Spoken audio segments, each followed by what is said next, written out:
आरती करा.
भोले बाबाला प्रार्थना केली की आमच्या महाराष्ट्राचं, भारताचं सर्व शेतकरीपासून सैनिकपासून सर्व समाजाच्या सर्व घटकांना सुख समृद्धी लाभू दे, हीच प्रार्थना भोलेनाथाला केलेली आहे. आमच्या भारताचं वैभव याच्यापेक्षा जास्त हो अशी प्रार्थना भोलेनाथाला केलेली आहे. आणि आज सर्व भक्तप्रेमींना सर्व खूप खूप शुभेच्छा देतो. आज महाशिवरात्र आहे. सर्व भक्तगण दर्शनाचा लाभ घेत आहे. आणि या निमित्ताने आज आपण ज्या मंदिरात आहोत, जोशी परिवार खूप वर्षापासून इथे सेवा करतो आहे. खूप श्रद्धेचं स्थान म्हणून हे मंदिर जळगाव शहरातलं ओळखलं जातं. सर्व भक्तगणांना महाशिवरात्रीच्या खूप खूप शुभेच्छा. गेले अनेक वर्षापासून तुम्ही या मंदिरात येत असतात. आज महाशिवरात्रीनिमित्त आपल्या हस्ते महाआरती पार पडली. महाआरतीचा लाभ आम्हाला मिळालेला आहे. मी स्वतःला भाग्यशाली समजतो. आणि मला वाटतं आम्ही देवधर्म आणि राष्ट्र ह्या गोष्टीसाठी मला वाटतं आम्ही एक कार्यकर्ता म्हणून योगदान राहिलं पाहिजे. आणि त्या एक सेवक म्हणून मला वाटतं समाजात काम करताना नक्कीच ही आम्हाला आज जो स्थान मिळालं आहे आरतीचं, ही प्रेरणा मिळते आम्हाला काम करण्यासाठी. म्हणून सर्व आयोजकाचं मी पूर्ण मनोपणे ऋण व्यक्त करतो. हां, आध्यात्मिक वातावरणात आल्यामुळे खूप छान वाटतं आहे. आणि आजचं हे वातावरण सर्वांनाच एक पॉझिटिव्ह सकारात्मक सर्व ऊर्जा देऊन जातं आहे.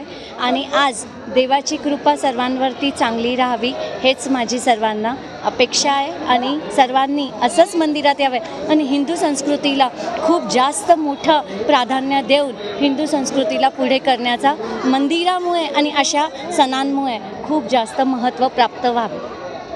नमस्कार. 28. आनंद वाटतो आल्यावर. अतिशय चांगलं सकारात्मक ऊर्जा वाटते. नाव सांगा आपलं. अमिता अतुल सोमानी. पर्व आहे या निमित्त तुम्ही दर्शनासाठी ओंकारेश्वर मंदिरात आलात. मी जवळपास 30 वर्ष झाले या मंदिरात येतो आहे. जागृत देवस्थान आहे. आजचा हा जो महाशिवरात्रीचा जो हे आहे ते फार चांगलं आहे आणि प्रत्येकाला सुख समृद्धी आरोग्य संपदा लाभते. असंच सर्वांचं आरोग्य संपदा चांगली ठेवावी परमेश्वराने शंकर भगवानाने ही मी त्यांना प्रार्थना करतो. काय अनुभूती इथे आल्यावर आपल्याला मिळत असते, काय सांगणार? मला खूपच हे आहे. मी शासकीय सेवेत असताना एक मोठं अचिव्हमेंट केलेलं आहे. माझा मुलगा मी ऑस्ट्रेलियाला पाठवू शकलेलो आहे. त्याने तिकडे MS वगैरे केलं. त्याला आता आम्ही फोटो काढला, तो त्याला पाठवणार आम्ही. तो तिकडे दर्शन घेणार, लाईव्ह दर्शन तिकडे घेणार. हीच माझं नाव रवींद्र दत्त चौधरी. मी शासकीय लेखा परीक्षक होतो.